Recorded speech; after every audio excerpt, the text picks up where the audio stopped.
When I first watched this movie, I actually thought the first mermaid that we see was played by Amanda Seyfried at first, until I looked it up on the IMDb page and I saw that the mermaid was actually Gemma Wars.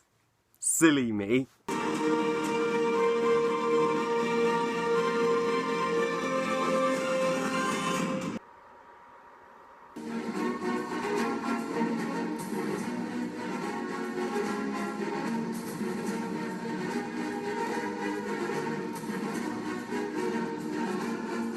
Pirates of the Caribbean and Stranger Tides, directed this time by Rob Marshall. Thank God it's not Gore Verbinski this time, and is the fourth and penultimate installment of the Pirates of the Caribbean franchise, and at the time presumed to be the last one until, of course, the fifth film came along.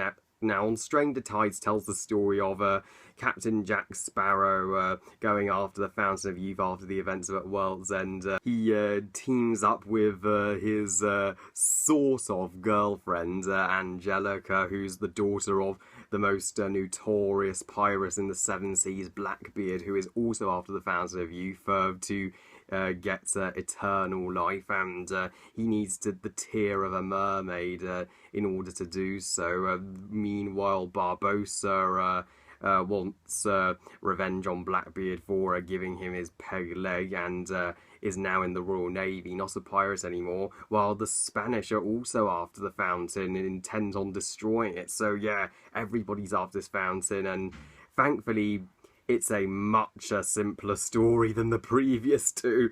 On Stranger Tides has surprisingly gained a reputation as being the worst in the franchise. It got terrible reviews at the time when it came out 6 years ago. I remember being really shocked by the bad reviews. And many YouTube critics I know have always said on Stranger Tides is their least favourite.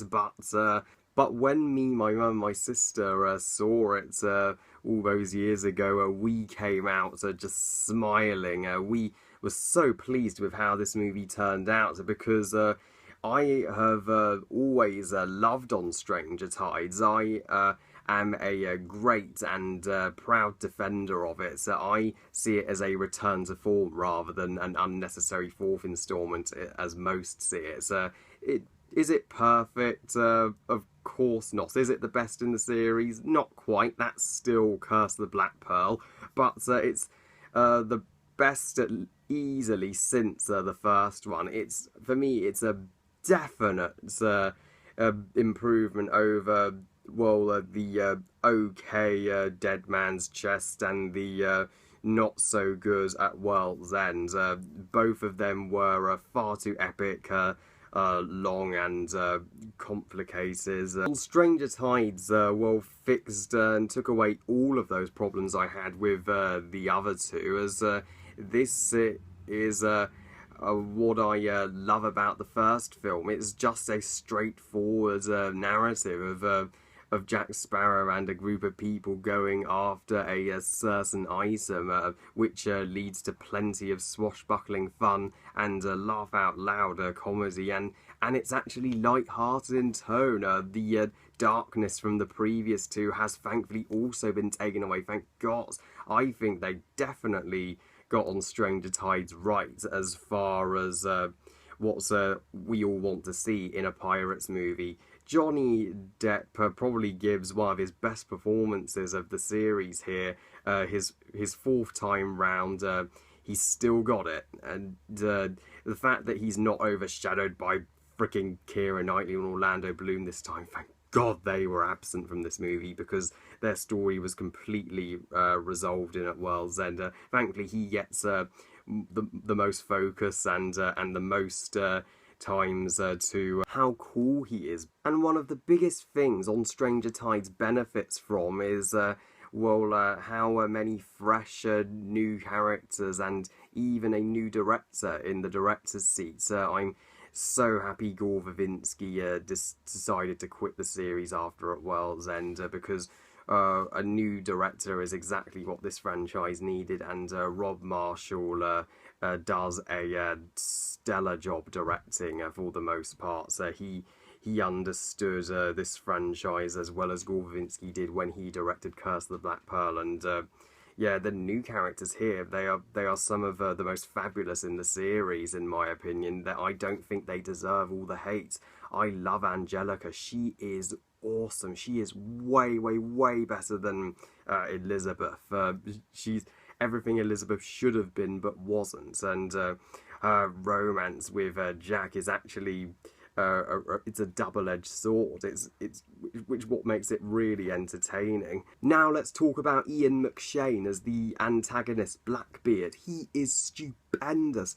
I always love seeing Ian McShane in villain roles like Tai Lung in Kung Fu Panda and Ragnar Sturluson in The Golden Compass, and he's just the perfect guy to cast as your villain. And yeah, Blackbeard is one of the best of the series, well, second only to Barbossa from the first film, but the hairs on the back of my neck stood up, my spine shingled in his introduction, and the music rises when he just steps onto the deck and just raises his enormous sword and just controls all the ropes of the ship and wraps everybody up. And he's just absolutely diabolically evil. He does not give a shit about anybody but himself. He will even put himself before his own daughter. That's how little he values even his own blood. He's the villain in this series you love to hate the most. And there is another new romance in this movie that's introduced. A romance between the mermaid Serena and the Christian guy, one of Blackbeard's crew. And I actually really like this romance. I brought every second of it. Serena and the Christian guy, they actually have such powerful chemistry. It's so sweet how he's willing to do anything for her and always helps her despite Blackbeard consistently torturing her for her tear. Yeah, Serena, she is so awesome. Yeah, she's probably one of my favourite Pirates of the Caribbean characters. I'm glad they gave one of the mermaids a character for us to actually care about her. And Astrid Burgess-Frinsby is fantastic in the role. She should get more work, and she's pretty hot too, I must say. And I admit I wanted to spend a bit of time with Serena. I was like, stand aside, Christian, she's mine. Nah, just kidding. They're great together. But not all of the cast are new. The one old cast member who did make a great return was Geoffrey Rush's Barbossa, who they actually did something interesting with him this time, unlike at World's End when he was just the good guy and didn't do much apart from stand around. Here he's actually in the Royal Navy. He's not a pirate anymore, and he actually has an interesting backstory where he lost his leg to Blackbeard and now wants revenge on him. And I don't care that this is a smaller movie in scale and lower in budget to Dead Man's Chest at World's End. That's what greatly benefited the film for me, that the story was just perfect for a pirates movie. I could actually understand what was going on, and it's just what it needed to be, a fun adventure, which was a breath of fresh air. And the pace of the movie is great. It's above and beyond better than the terrible pacing of At World's End. It's the right length. It's just 2 hours and 20 minutes, way shorter than At World's End. So that's why me, my mum, and my sister actually got to see it.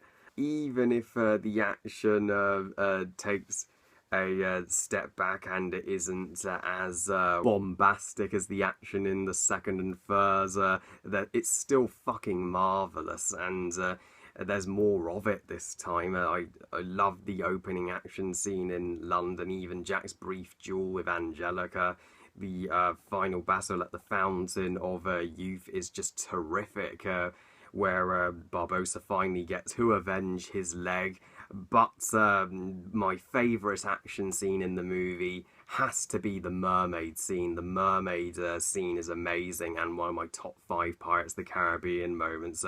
Without the mermaids, this movie definitely wouldn't be as good. Just they are so freaking hot as well. Damn, I don't care that they have fangs and will drag you down into the water. I'm like, just take me. You're so beautiful.